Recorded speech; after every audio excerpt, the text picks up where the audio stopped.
If you want to know something about yourself, sit on your bed one night and say to yourself, you got to mean this. Like, you got to be desperate. This is no game, this. It's like, my life is not everything I want it to be, and perhaps it's not everything that I need it to be. And by need, I mean my life is so unbearable that the suffering that's attendant upon that is make me nihilistic, cynical, bitter, resentful, homicidal, genocidal, unable to have a good relationship, prone to punish people for their virtues because of my jealousy, driving the proclivity to see evil everywhere except within my own heart. Like, these are problems, man. And you ask yourself, you sit on the bed and say, okay, man, I'm ready to learn something. Like, what's one thing I'm doing wrong that I know I'm doing wrong that I could fix, that I would fix? It's like, you meditate on that, you'll get an answer. And it won't be one you want, but it'll be the necessary one. You know, and it's often something that will point you to small things. So Carl Jung said, people in the modern world don't see God because they don't look low enough. And so imagine you're in your messy bedroom, you know, and you're sitting on the edge of the bed trying to have an honest dialogue with yourself. And the little voice says, you know, it's pretty disgusting in here. And you think, well, I'm way above such trivial niceties as organizing my room. Well, that's pride. That's arrogance. If you're above organizing what's actually yours, how in the world are you ever going to organize anything else? And so you get on your knees and you think, well, it's time to, you know, take a brush to the toilet. And maybe that's where you start. And that works. Like, that works. You start making those micro improvements, like real micro improvements, real on the ground, actual micro improvements to things you know that are wrong, you'll improve unbelievably rapidly. You're male and not female. You're Hindu and not Christian. You're tall and not short. You have an arbitrary range of talents and an arbitrary range of limitations, none of which, in some sense, you chose. It's the cards you're dealt. Now, some of those are cards of privilege. Now, maybe you're born intelligent. Maybe you're born symmetrical. Maybe you're born healthy. Maybe you're born into a culture where it's much easier not to be absolutely deprived. Maybe your parents are rich. And so all of that, in some sense, is unearned. Now, along with that comes a good dose of existential guilt. Because at the same time, and this is true for anyone, regardless of their cultural background, the ground we walk on is soaked in the blood of historical atrocity. And so that's on you. Because, you know, people think, well, who's the Nazi? Well, it's the fascist, or who's the radical communist? It's the radical left-wing ideologue. And the fundamental truth of the matter is that's best dealt with as a spiritual matter. Is the adversary is within, really, most profoundly. And so you have to take the responsibility for that historical atrocity onto yourself. I was talking to Guy Ritchie this week about his movie King Arthur. It's quite an interesting movie in many ways.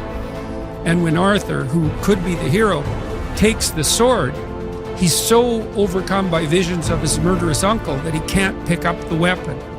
Well, think about that. Now, you have weapons at your disposal, but they've been used by your murderous uncle. Like, dare you wield them?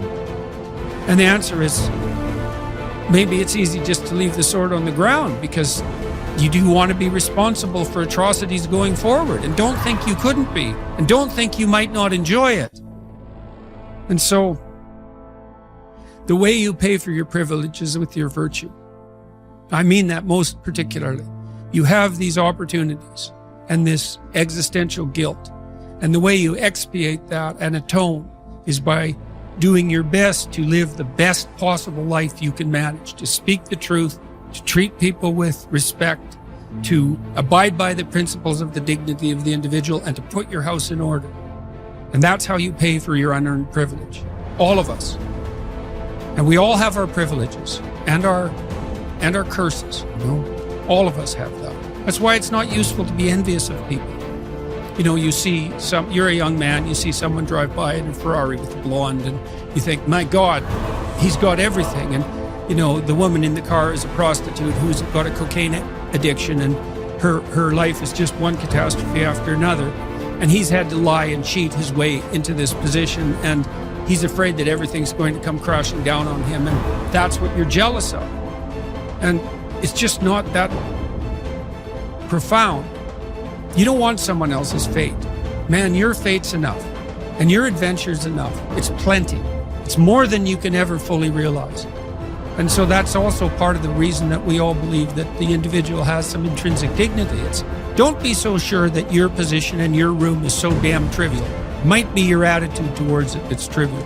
And if you're in dire straits and dire circumstances, just look at how much opportunity you have to make things better.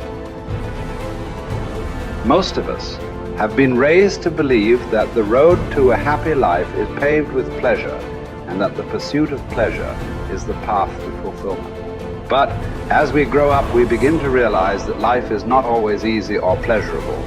In fact, much of it is difficult and painful. We all experience loss, disappointment, illness, aging, and eventually death. We encounter stress, anxiety, and fear. We suffer from the slings and arrows of everyday life, and yet we continue to cling to the idea that happiness is found in pleasure and the avoidance of pain. We try to avoid our painful experiences by numbing ourselves with drugs or alcohol, distracting ourselves with TV, or obsessing over our work or our relationships.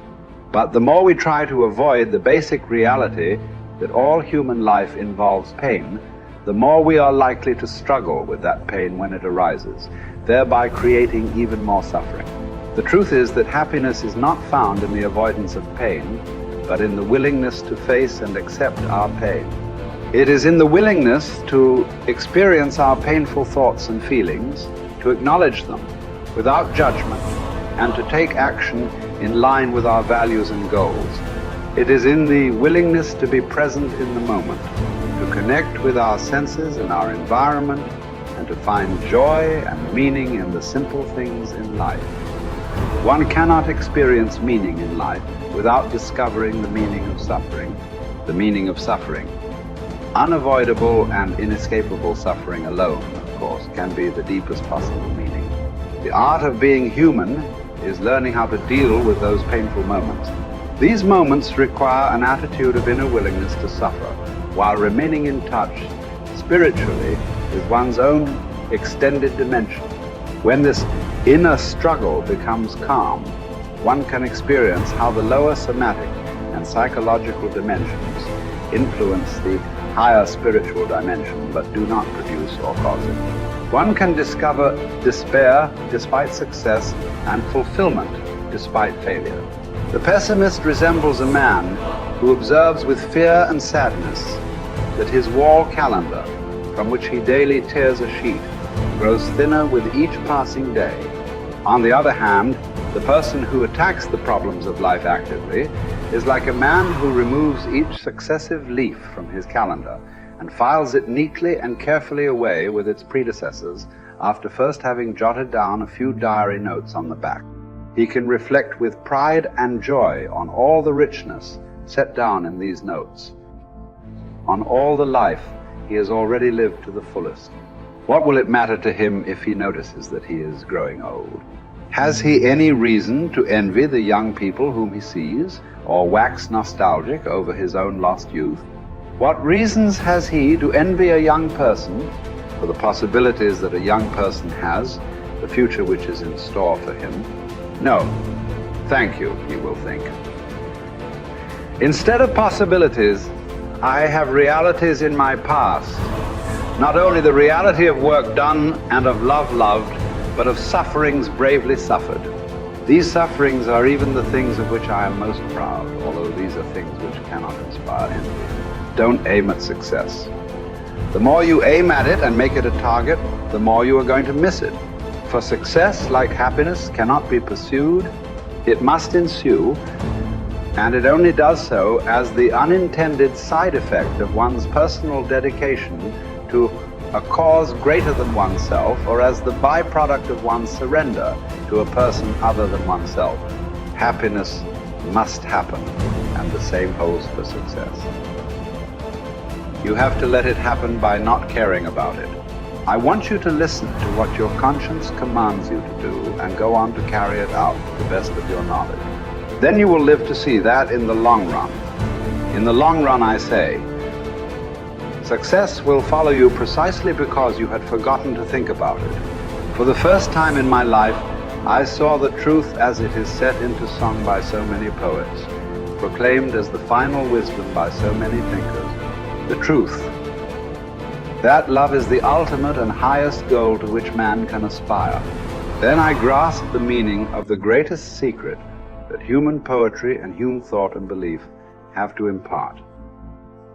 The salvation of man is through love, and in love, love is the only way to grasp another human being in the innermost core of his personality. No one can become fully aware of the very essence of another human being unless he loves him. By his love, he is enabled to see the essential traits and features in the beloved person. And even more, he sees that which is potential in him, which is not yet actualized, but yet ought to be actualized. Furthermore, by his love, the loving person enables the beloved person to actualize these potentialities. By making him aware of what he can be and of what he should become, he makes these potentialities come true. It did not really matter what we expected from life, but rather what life expected from us. We needed to stop asking about the meaning of life, and instead think of ourselves as those who were being questioned by life. Daily and hourly, our answer must consist not in talk and meditation, but in right action and in right conduct. Life ultimately means taking the responsibility to find the right answer to its problems and to fulfill the tasks which it constantly sets for each individual. Ultimately, man should not ask what the meaning of his life is, but rather must recognize that it is he who is asked. In a word, each man is questioned by life, and he can only answer to life by answering for his own life. To life he can only respond by being responsible.